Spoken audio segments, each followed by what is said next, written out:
And then I'll turn it. We're good to go. All right. Well, we'll call this meeting to order of the Fiscal Responsibility Subcommittee, and I'm going to turn it over to Dominique to read our preamble statement, which we need to read before each meeting for legal purposes. These are public meetings. They are subject to the Public Records Act, open meetings laws, and so we need to read this preamble as part of that process before we get started.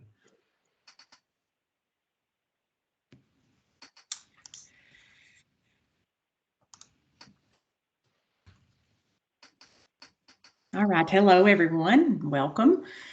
The Tennessee Department of Education is excited to work with you on this opportunity to discuss the state's formula for funding public education.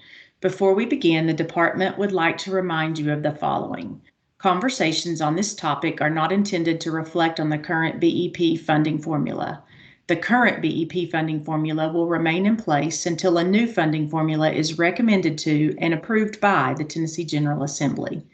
The public is encouraged to submit comments in writing to ensure that all communications are thoroughly documented and can be reviewed and considered in the future.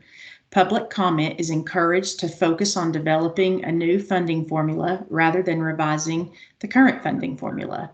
Consider what should be funded in a new funding formula and at what level. Subcommittees will be responsible for reviewing public comment and making recommendations for what should be included in a new funding formula. While all committees, subcommittees, and members of the public should feel free to communicate openly, documents and records may be subject to public inspection pursuant to the Tennessee Public Records Act and may be publicly posted or otherwise made available. All recommendations that are submitted by committees and subcommittees will be reviewed and considered, but not all recommendations will be included in the proposed new funding formula. Any questions about that? All right, let's do a roll call. Do we have the slide with the list of committee members on it? If not, I can bring it up real quick right here. I don't, but I have captured attendance for several so far. So if maybe read the list and others could identify if I haven't captured them so far. So I have Tara, Karen, David, Harry, Tom, Jim, Kate. There was somebody on the phone that I couldn't identify. Anybody that wasn't just called? Chris Littleton's on the phone. Thank you. Thank you. Michael Hendricks is here. Thank you. Is that capture everybody? Great. Thank you for that, Dominique. The next thing we need to do for housekeeping purposes before we get into discussion is to elect a vice chairman. I don't anticipate missing any meetings between now and the end of January when we conclude our business. But in the event that I am unable to run a meeting, we do need to have a vice chairman to step in and run the meetings. Does anyone want to volunteer to serve as that vice chairman? Hey, Justin, I'm happy to do that. I think that was Michael Hendricks. It's Michael Hendricks. Yep. Perfect. Anybody else want to put their name in the hat for that? And we'll have a good old-fashioned election. Going once, going twice. Any objection to Michael serving as our vice chairman? Well, congratulations, Michael. I think you have been bestowed with the title of vice chairman of the Fiscal Responsibility Subcommittee.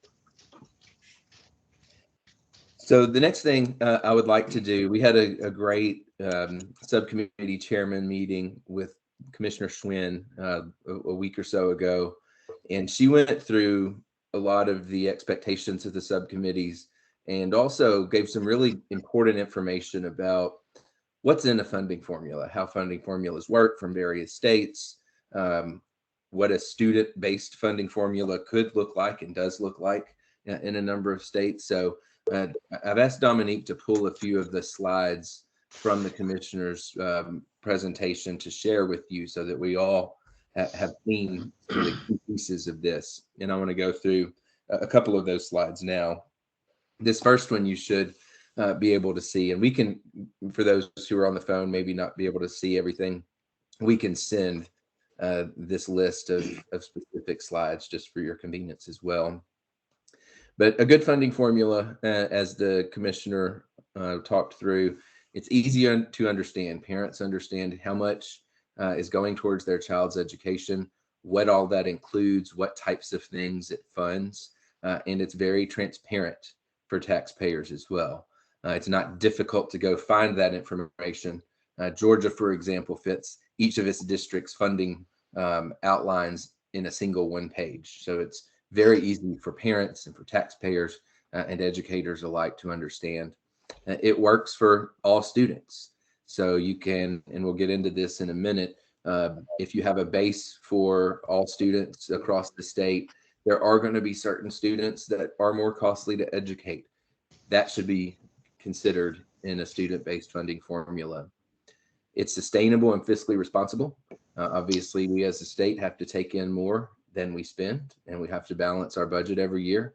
And a big piece of that is to have an education funding formula that is also fiscally responsible. It's a big component of our subcommittee in particular to ensure that fiscal responsibility and sustainability long term, especially given that this is one of the largest categories of spending in our entire state budget.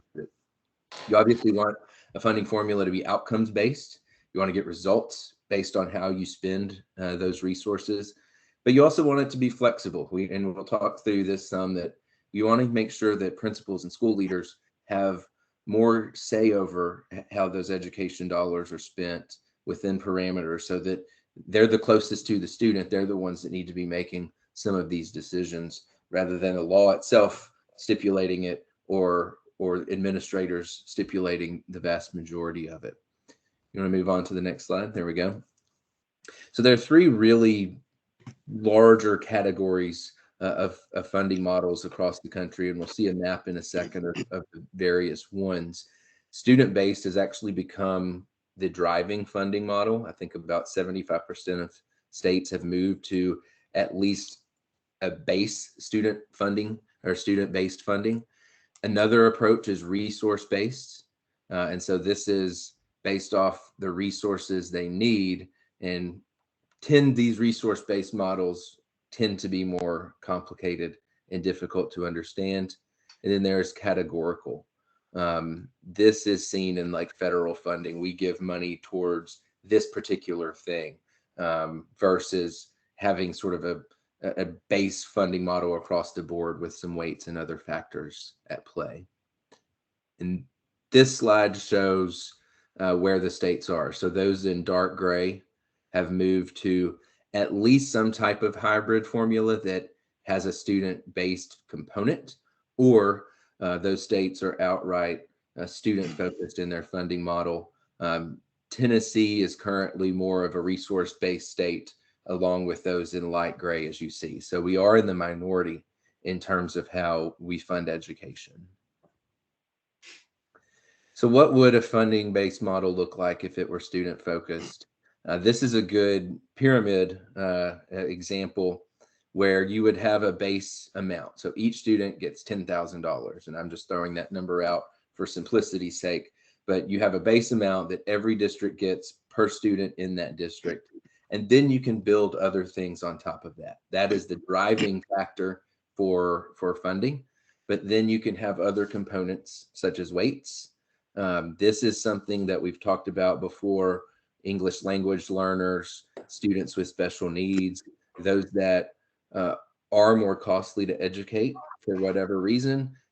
Recognizing that and providing additional weights if those districts have many students who are ELL or who have special needs, so to ensure that they aren't losing out or having to strain their resources, that they receive funding based off those weights.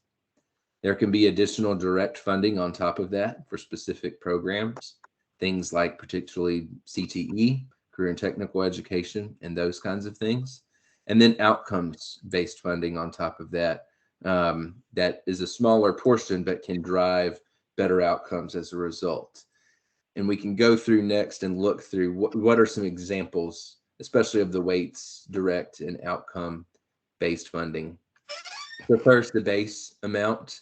This takes into account how many teachers you have, how many school support members do you have, counselors, nurses, those types of positions, transportation, busing, those types of things. Very typical categories that every district is going to have can be counted into that base. And if you move on to weights, that next category above, these are going to be the things, as I mentioned, disabilities, poverty, economically disadvantaged. You have other categories where, again, any student that needs additional funding to meet their needs can be factored into these weights. And then direct funding, some of the examples I've mentioned, CTE already, summer programming, if you have summer reading programs and those types of things, dual credit courses, ACT, those who are, funding, direct funding to administer the ACT and those types of things. And then you have the outcomes. These are, if you achieve certain outcomes, you can receive additional funding at a certain level of college readiness on the ACT, completing certain dual credits or passing AP exams, certain certifications. And this can change depending on the district and what types of situations that district is in, but you can drive some outcomes with additional funding on top of the other pieces of the formula. Any questions about that concept of a student-based funding model?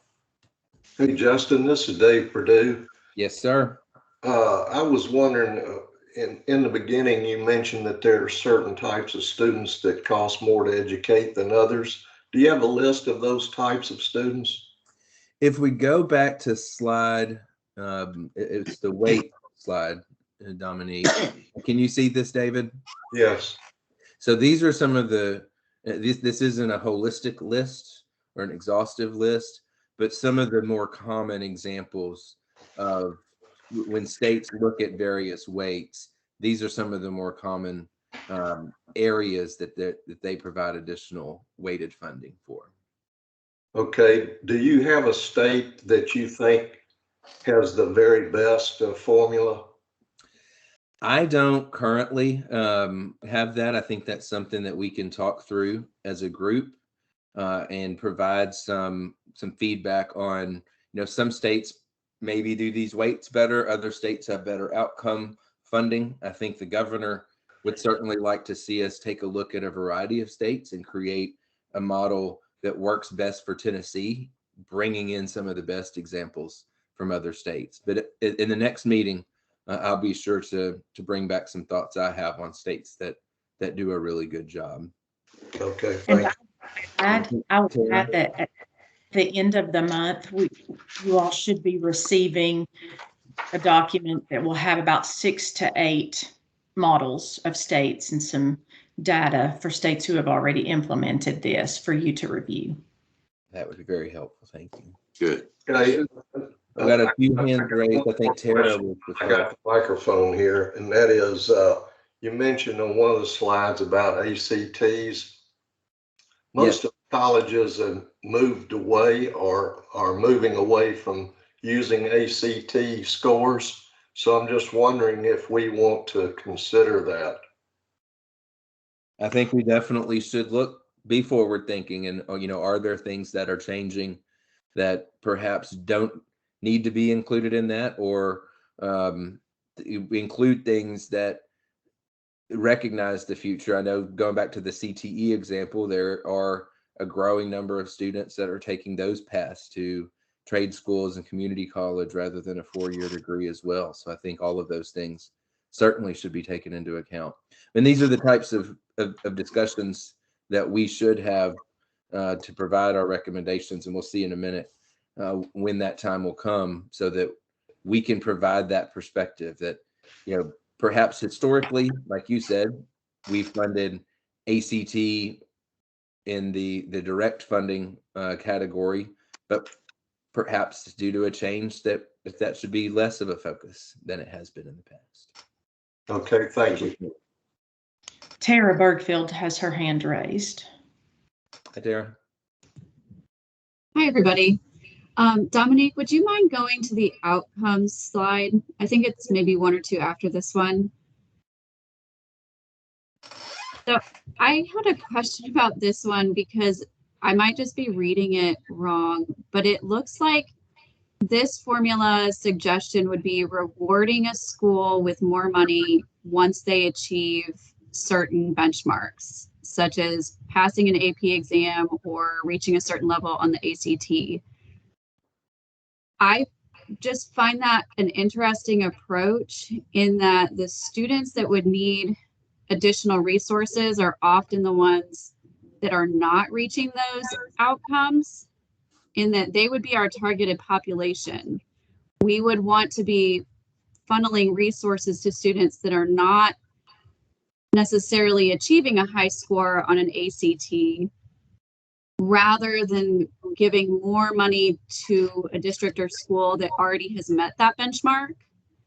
So, for example, Metro Schools does have an R-weighted formula, prior student academic performance, and we do provide additional resources based on a student's level of proficiency on benchmark tests such as TN Ready. So if a student has been categorized as not proficient, there are additional resources flagged for that student, and they would therefore get additional money added to their base allocation. Thanks. That's a good perspective. And I think you could potentially also consider that in a weight, some of those things that you mentioned in the weighted portion of the funding, especially as they're needs based for those students. And so I think the way the commissioner explained this to the subcommittee's chairman is that this is stair stepped up, meaning that you fund the base first, weights second, then provide some direct funding and outcomes on top of that. So you could potentially view some of those things in the weight so that they're funded first, if you will, and probably funded at a higher amount than some of the outcome funding that could go on top of that as well. But that's a very good point. You don't want to fund these outcomes at the expense of those who need the resources to get up to that level to begin with. Any other thoughts or questions about the student-based model itself? Justin? Yes. This is Harry. Just Chairman Brooks. some observations. The ACT has greater value to us in Tennessee in regard to how we're doing on a curriculum, how we're doing in a particular manner, while the universities or colleges are, changing their emphasis with ACT. But the greatest value has always been in Tennessee, the data we gain from it. So I just for the sake of information, I think Tara's comment is important, that we have to move the entire mass. We can't just, it's important to reward those that are successful, but we also have to fund those that are struggling. So the entire body of students are moving, to be more effective, that the outcomes are better for every child in the state of Tennessee. One question I have, does this formula take into account the shared funding issue that we have been utilizing for a number of years, in addition to the BEP? It's like in Davidson County or Knox County or Clay County, the share that they pay locally. Is that piece of the puzzle going to be part of this, or will it still exist, or will it go away? I can answer. Yeah, go ahead, Dominique. Just go ahead if you're good. Go ahead. No, go ahead. Okay. The local portion of funding is going to be taken up by a separate group that focuses on local funding, so that these subcommittees can solely focus on what the state portion of this should look like. So that is going to be considered. it'll just be considered in a separate space. Thank you for that. Any other questions or comments about the concept of a student-based model? Dominique, if you can go to that next slide we discussed showing the process.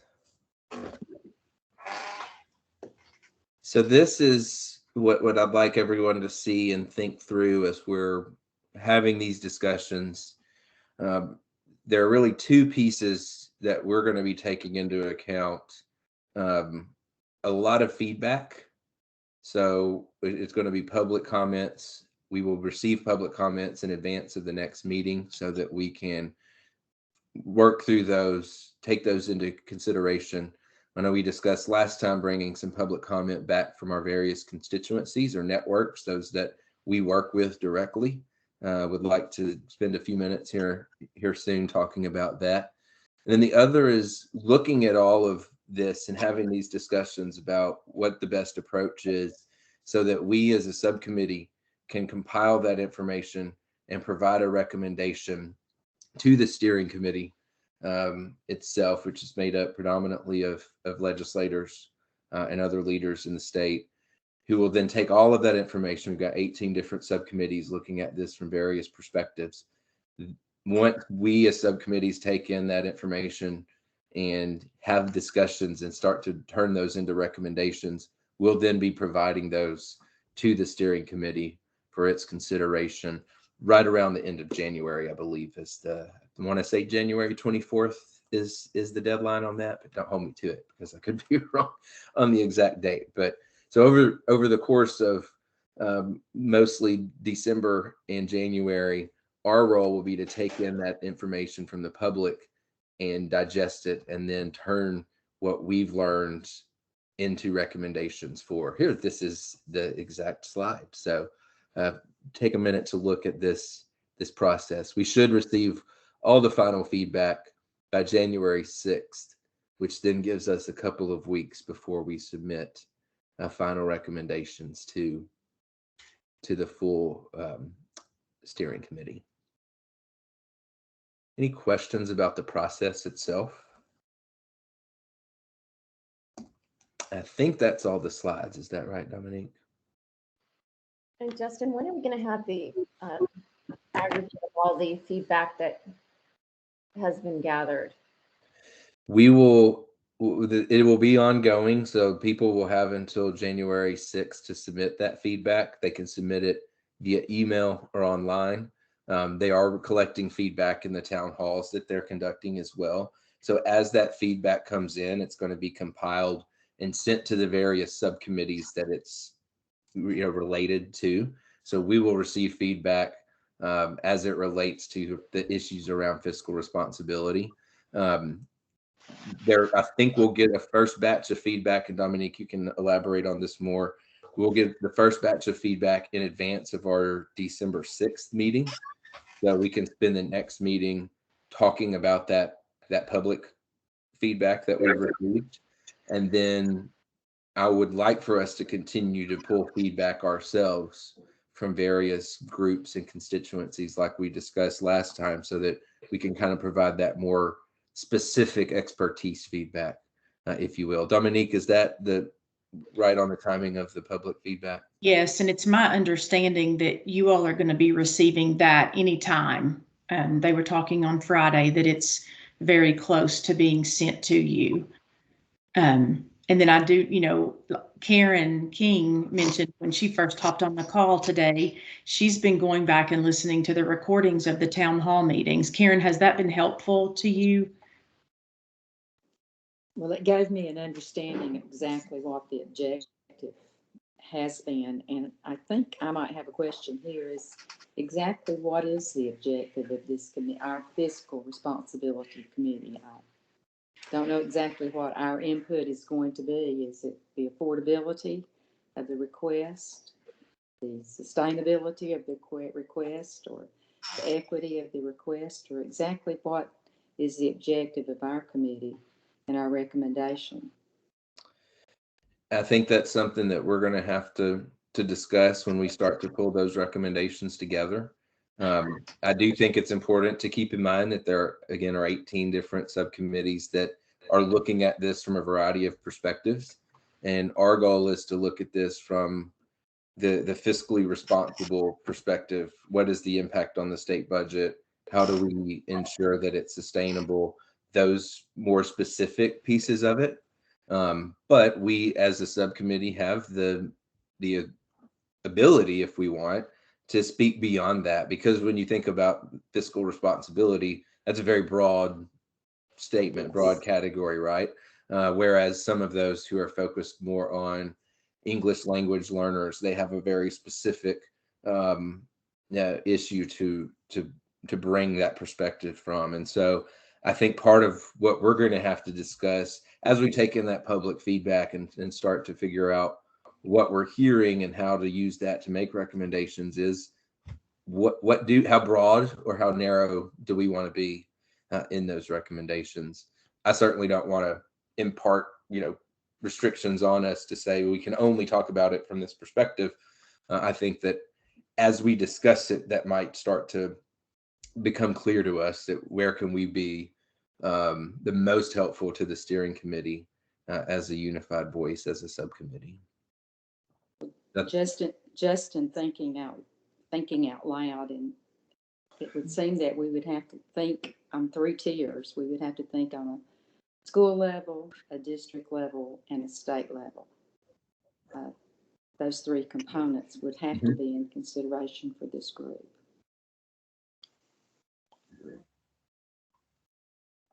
I think, David, you had your hand up. Yes, sir. Justin, on a slide that you showed us a little while ago, it said on there that there was a Vanderbilt poll. I was wondering what exactly is that and when do we get to see that information? Dominique, do you happen to know the answer to that? As I will look in the larger Google Drive that was shared and see if it's in there. And if not, I will find out where we get that information. We'll get that. We'll be sure to get that out to everybody. If it's not ready yet, when it is, we'll let you know either when it's coming or where it is at this time. Okay, thank you. Mm-hmm. Absolutely. I think Jim. Yes, Justin. My query is there a wide divergence in what counties are providing in terms of student support?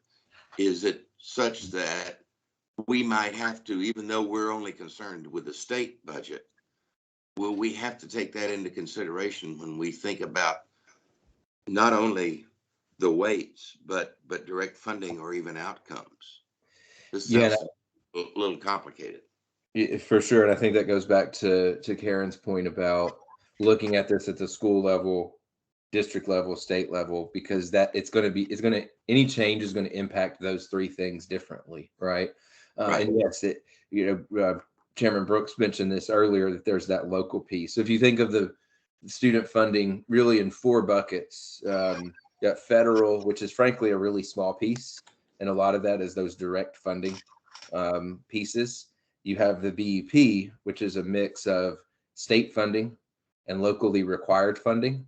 So the state says we're providing this much funding to you as a district, but you have to provide X amount in order to get that. So those are 2 separate buckets, but together make up the BEP, which is what we're talking about. And then as Cameron Brooks mentioned and Dominique discussed, there's that 4th bucket, which is local additional funding that I don't know if any district doesn't provide any. I think they all provide something in addition to that. And it certainly varies wildly by district, both as a raw dollar amount that they provide. Some counties are very small, have very small districts. Others are very large, like Metro, Shelby County, provide a significant amount. And then the percentage that they provide also varies. And so Tara has her hand raised. I'm hoping she's going to give a better answer to this than I did representing MNPS. Tara, do you want to add something to that? I can speak more generally. Just yes, the amount of funding that local school district, no, I'm sorry, not school districts. School districts do not provide funding in Tennessee. It is local county commissions, cities, municipalities that have tax authority.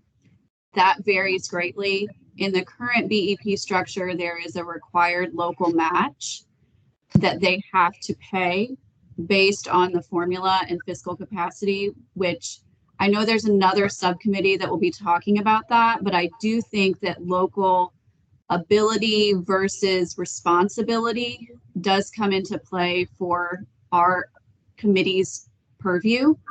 That is, it's not just the state's budget that's impacted, it is local as well.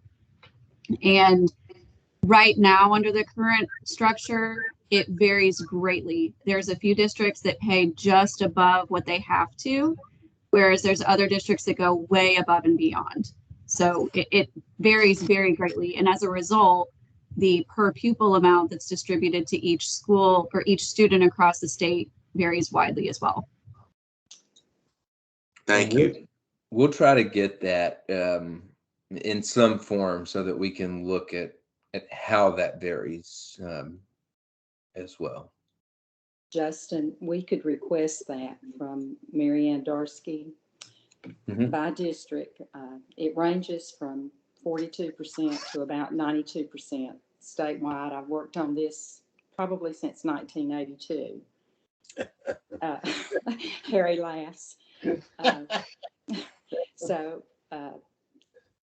with that information is available and it changes every year. We will pull that from Mary Ann. She sure will have it. Thank you for that, Karen.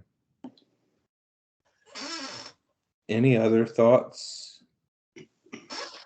Justin's a couple additional comments up. As we're working our way through it, I think we need to have two overriding concepts, that being equitable, that being adequate. I've had a number of folks over the years that were part of a firm in Nashville that have said, you know, if the courts have ruled in our favor, typically with the past methodology, that if we change it, that they're going to come after us. So as we prepare for the future, let's make sure that we've met the equitable and we've met the adequate. And sometimes they're difficult to define, but if we study other states that have the issue with adequate, and it's been ruled that they've been adequate, and the equitability, the ruling has occurred from that standpoint, that might be an overriding thing.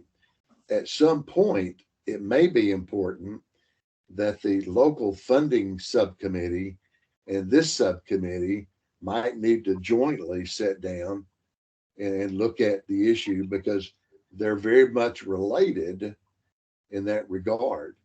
I know that I've always contended that, and Karen will agree with me, that Sevier County has been an outlier with the BEP.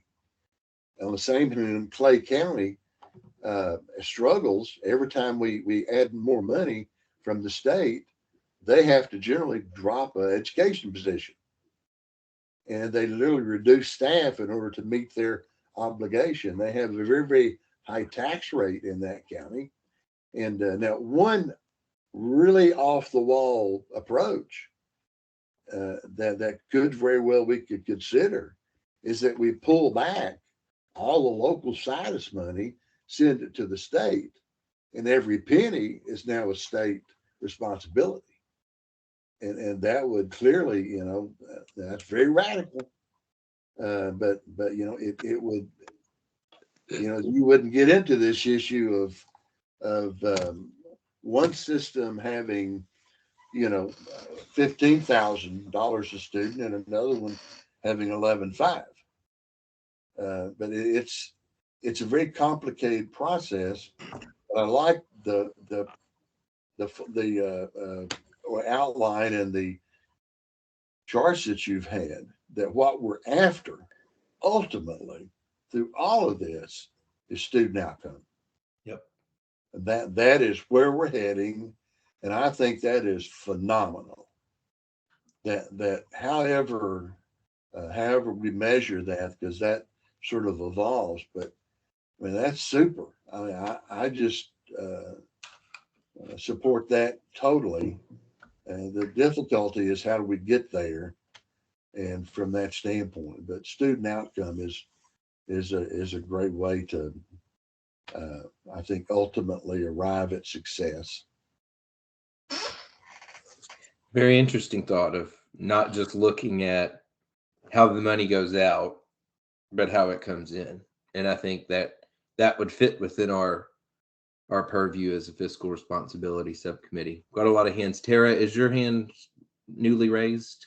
I think you were the first. Go ahead. I want to echo what Chairman Brooks said about equitable and adequate, and I would add a third pillar to that for transparency.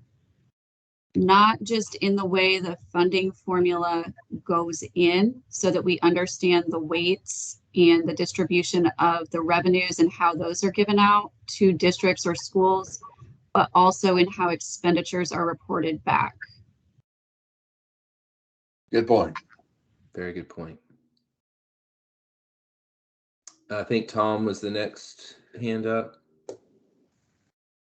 Yes, I had concerns about counties sending those funds to the state to have the state disperse those funds, because those are determined each year annually by the county commission. And what's to stop that county from saying, okay, this year we're only going to give you X. I don't want to see county funds being directed to the state to come back to the entire state in each county. That's just a concern of mine. That caught me. Thank you. Very good perspective as a county commissioner too. So providing that expertise. David? I agree. I think that you're going to have a war on your hands if you start taking money away from the counties and sending it back to the state. So I wouldn't advocate that we go down that road. One thing I was wondering about, the gentleman before me mentioned student outcomes, and I was wondering, can we get hold of some states and their outcomes that we are really impressed with? Maybe we could learn something from them. We will get that for the next meeting. Thank you.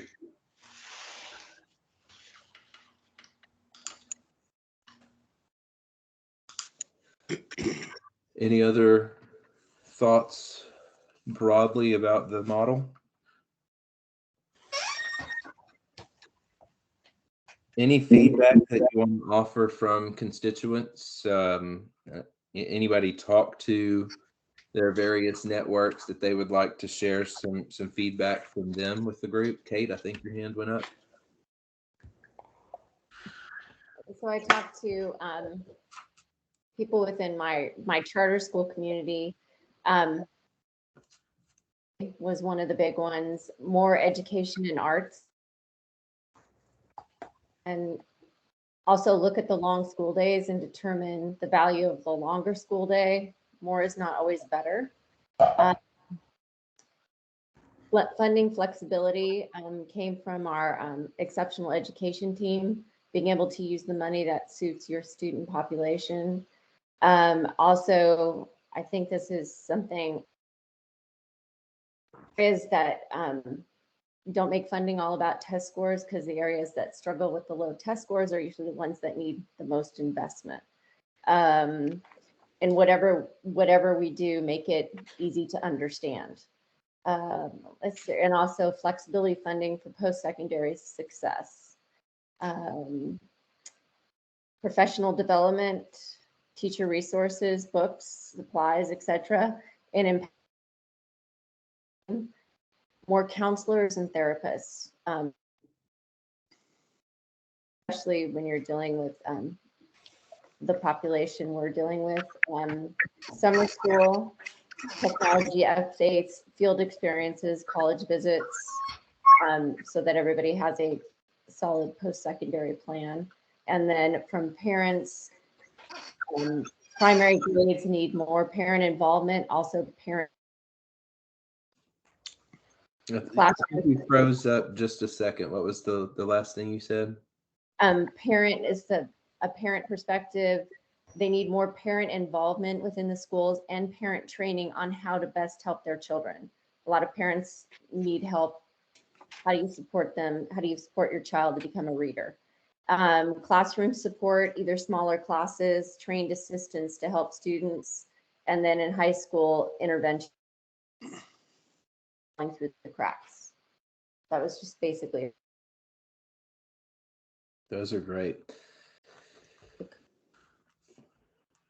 And my personal opinion about the ACT is that we need to continue funding that because its scholarships are, some of them require a lot ACT scores. And also, I think like engineering, they're going ACT optional, but he's completely worried about it because they don't have a way to measure the math scores. So he's not sure how that's going to go. I have a feeling something's going to be brought back in. If it's not the ACT, it'll be something similar to that. Right.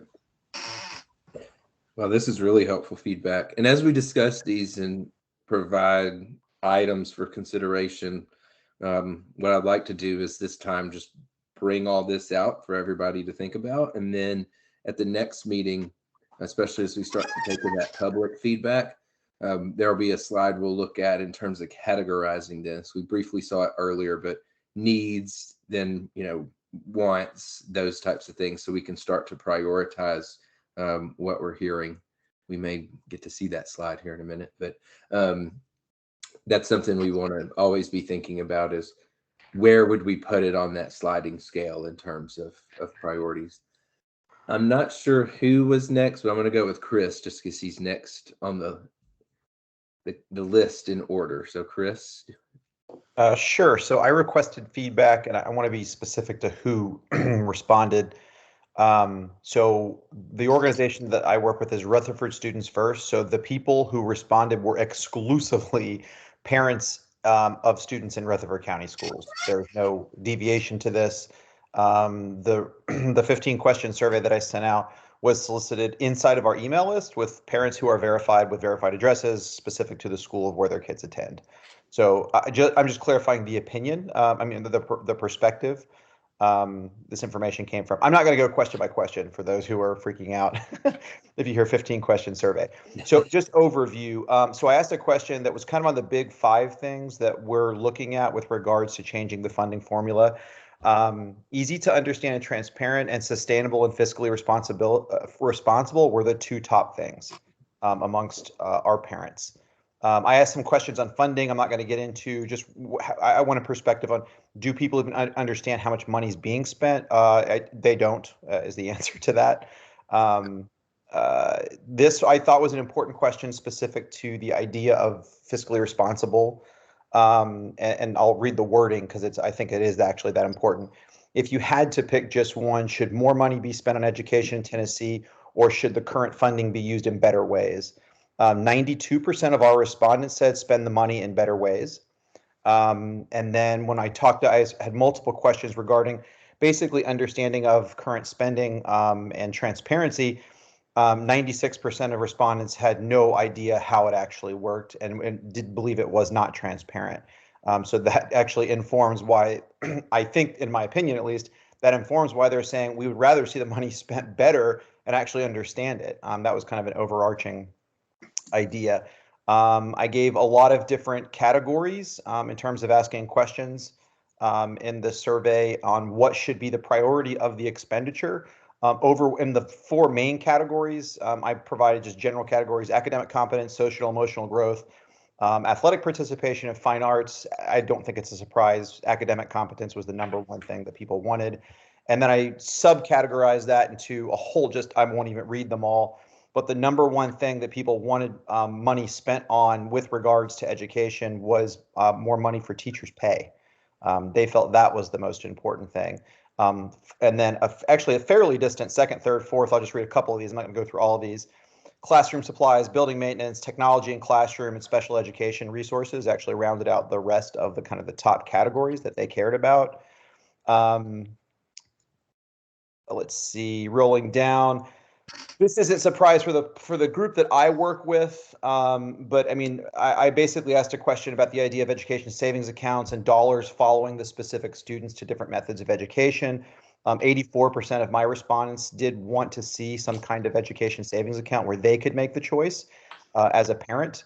Overwhelmingly positive, people wanted more charter schools in Tennessee. Which is not surprising when you see that they want the dollars following their kids to an alternative version of their current education.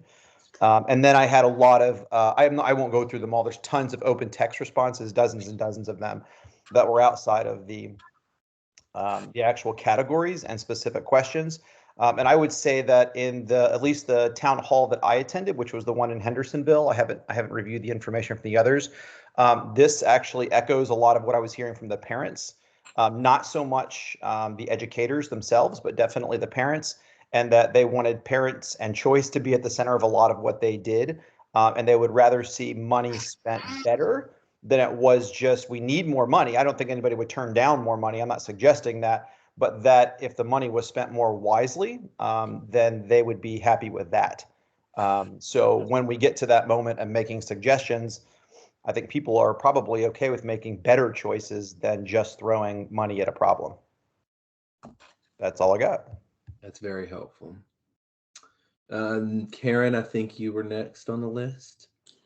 Well, when I listened to all of the town hall comments, again, the priority thing that I heard was the concern is that we develop the formula, but not add additional funds for education. And the fact that we're 45th in the nation, that every comment, every town hall that was mentioned, again, in some of the segments that I listened to, I heard the concern about no drain on public education, no vouchers. I also heard from the homeschool parents who were concerned that they were not receiving funds, or listened to parents that were not receiving funds because they were homeschooling. Heard the school choice issue, but the key issue that seemed to be most transparent in every meeting was that working on the formula is good, but if no funds are added to the formula, then this is probably not. It's just going to be slicing the pie thinner. Thank you. Kate, did you have something else, or is your hand up from before? Okay, I'm going to take you off. Perfect. Just want to make sure. Anybody else have feedback from their various constituents? Yeah, I've got something. One of the things I've been hearing from commissioners and constituents in my district, it's not necessarily, yes, we may be 45th in the country, and yes, I think that's horrible. But it's how we use those funds more effectively, and if our students are truly progressing. I think even on a smaller scale, we can look at counties, and certain counties spend more than others, but yet they aren't getting the results that other counties that spend less are. So I think it is results based more so than dollar based per student. I agree with where we were headed with that earlier. Do I think I want money for the schools? Absolutely. We'll take all we can get. That's very helpful. David? So how do we measure the results? That's what isn't? That's one of the things I hope to bring some stuff back from other states for us to consider next time, to look at what do they do to get who's getting the best results, and are there things that are consistent among those states that get results? Because I think that will be absolutely super. We're going to have differences in opinion. We already see on, not so much what things should be considered, but how to prioritize those things. This slide is the one I mentioned that I think will help us start to narrow in on that. What are those must-haves? What are the should-haves that they might not be required, but we certainly need them in order to be successful? But what are the nice-to-haves? What are those things that if money is no object, that we could look at. And then those long shot things like hit it out of the park. So I think as we start to get this feedback and work through it, going towards our recommendations, prioritizing those things into these four categories on a sliding scale would be helpful as well. I think Chris had a hand up. Yeah, just one comment on the concept of defining outcomes. I guess this is, for parents that I talk to, this is sort of a regular frustration because that's a really vague concept and it means different things to different people. So one of the things that I guess matters to me, at least personally, and to a number of parents I've spoken with, is that we don't look at ourselves just comparing ourselves to Tennessee. We should have a baseline of success that's set much higher, and looking at the states that are performing better, and their objectives that they're meeting. Like, for instance, our district bragged about the success that they have relative to the state in terms of a number of scores, and Rutherford County Schools rates fairly decent. And if you consider that as your outcome for success, but when you get into the actual test scores for the state, you would see that in our high schools, 85% of students this past year, and granted it's a COVID year, but 85% of our students are not proficient in math. But technically they're at the higher end of the scale in the state. But is 85% of students not proficient in math, is that an acceptable way to say that we've achieved success? So how we define those outcomes, I think, is incredibly important. And I think we need to think bigger than just comparing ourselves to our own schools in Tennessee. That's nice for internal competitive purposes, and maybe even in terms of stimulus, and rewarding a school for performance year over year. You've improved in and of comparing yourself to yourself 1 year over the next, and you now rate higher. Cool, reward for performance. But I don't think that's the outcome I'm looking for as a parent.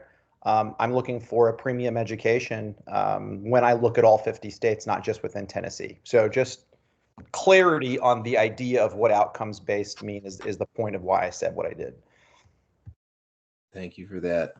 It's certainly worth considering. Jim, I think you were next. I'm interested in how we take into account the issue of charter schools, what the level of demand is for charter schools, and back to what David's saying, what influence do they have on this whole question of outcomes?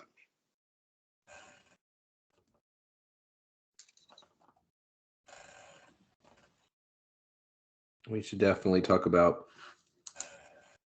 the impact of charters in this process. Certainly agree. Both on outcomes and the funding piece. Any other feedback from various constituencies that you'd like to share? Chairman Brooks, I think you had your hand up. I think as we're doing the analysis, some years ago, we did some analysis about dollars in outcome, like a three-dimensional graph.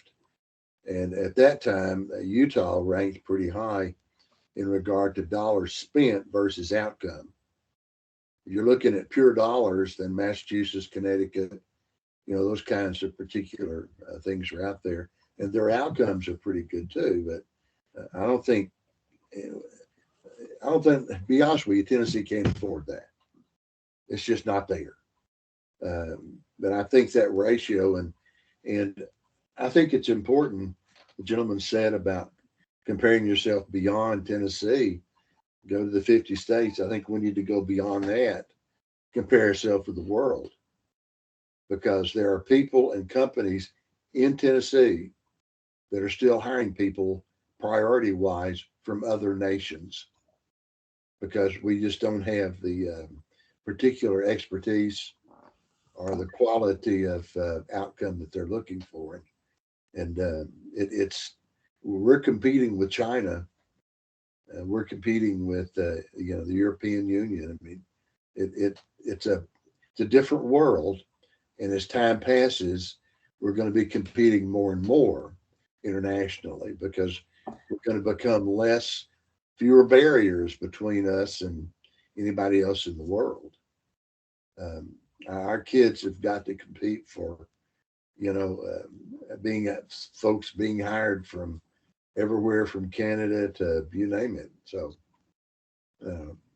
but I think it would be good to do an updated review in regard to outcome, and at the same time an analysis of effectiveness of dollars, income of, input of dollars and outcome of results. We'll certainly attempt to pull that information. I agree that we're going to have limited resources. Like you said, we can't necessarily just spend as much as a Massachusetts, but if Utah or other states have given us examples of way to spend money very efficiently and effectively to get those outcomes, I think those are things that we can model, because there are other states that spend a lot more than we do and get worse results too, relatively speaking. So it's important to see the value of the dollar. And I agree, I echo the international examples. We are in a global economy, and so we have to think about it that way as well. Any other feedback? We're running right up on our 1 hour time. A lot of great ideas this time. I encourage you to continue to bring ideas forward that you're hearing from people. Next time, we're going to also have some public review or public comments for us to review and take into account. And we'll start to have that discussion about how to prioritize some of these things in that needs versus wants, those categories that we saw on that slide. Just a reminder that our next meeting is on December 6th. So it'll give us a little bit of time around the holidays to look through all of that information that we will be receiving soon. It will be at noon this time, noon Central as well. And there'll be a link to the Microsoft Teams. You'll have the link for that, as well as all of the other pieces in that calendar invite that you should have already received. Any questions about the next meeting and the plans between now and the next meeting and any of that?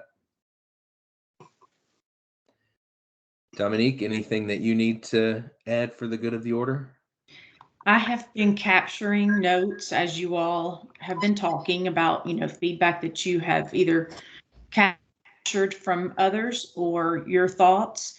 Do you just want to leave this as a brainstormed list at this time and then start doing recommendations in the next meeting? Yeah, I think so. If you can, the notes that you have, if you could share those, just so people can have them as a refresher to consider alongside that public comment next time. Okay, and then I wanted to make sure I got all of the needs captured that we need before the next meeting. So we need to find out where that information, the data is from the Vanderbilt poll, request local funding by district information from Marianne Dursky, and trying to start looking about the states that have a strong student-based, have strong student outcomes, that have student-based funding. Did I capture everything that you all had asked for? I believe that's all I have in terms of specific requests that were made. Does anybody else have something that they would share? I have more of just a logistical question. When we start composing this information, are we going to have like a working document in the Google Drive, or are you, Justin, going to kind of own the writing? I was just wondering, like, the best way to actually contribute information so that it's not just somebody frantically trying to take notes during 1 hour and we're trying to get it out during this 1 hour. I think what we can do is, if Dominique can send what we have so far, and we can continue to add to that, because those are going to be like lists of needs essentially, then we can use that to start to categorize them on paper into those categories that we discussed, which when we finish that process and have taken all of that in, I think will allow us to start making recommendations once we've ultimately taken all we've heard and discussed and prioritized it. And then there hopefully will be some common themes from that. I would like for us to spend a good, at least an entire meeting talking just about the recommendations when we get to that point. And so I'd like to get all that information first so that we're really looking at it, but we have a big picture look at it. And we may assign, each recommendation to like go and actually draft it and figure out what the specific language is. We might assign that to smaller group within the subcommittee to work together on that. But I want to certainly spend a lot of time on that piece of it because that's going to be important. I don't want to own it all myself because I don't want to push my recommendations onto the group. I want it to be collaborative. So I anticipate we'll have an entire discussion just about what the recommendations are when that time comes. Okay, I just wasn't sure if you wanted us to put anything in writing yet in that Google Drive or just leave it for the moment. I don't have anything yet to put on there. I just didn't know if that was where like a working document would live. I think that makes the most sense. If people have stuff they want to go ahead and add, I think Dominique's going to take care of the initial draft based off today's notes. We can all go back and look and see if anything needs to be added or tweaked based off the discussion we had. And then that'll be open for people to go ahead and add additions, even if you don't want to bring stuff up to the group, but you have things to add or you think of something, halfway between meetings that you want to add to that. I think that'll be a good document for us to house everything together and then use that to start basing our recommendations off of. So let's make sure that's editable for everyone so that people can add those recommendations if we can, Dominique. Any other feedback before we close? All right. Well, thank you everybody for a great discussion today, and I look forward to the next one. Happy Thanksgiving. Happy Thanksgiving, everybody. Thanks, Justin. Thank y'all. Thanks, Justin.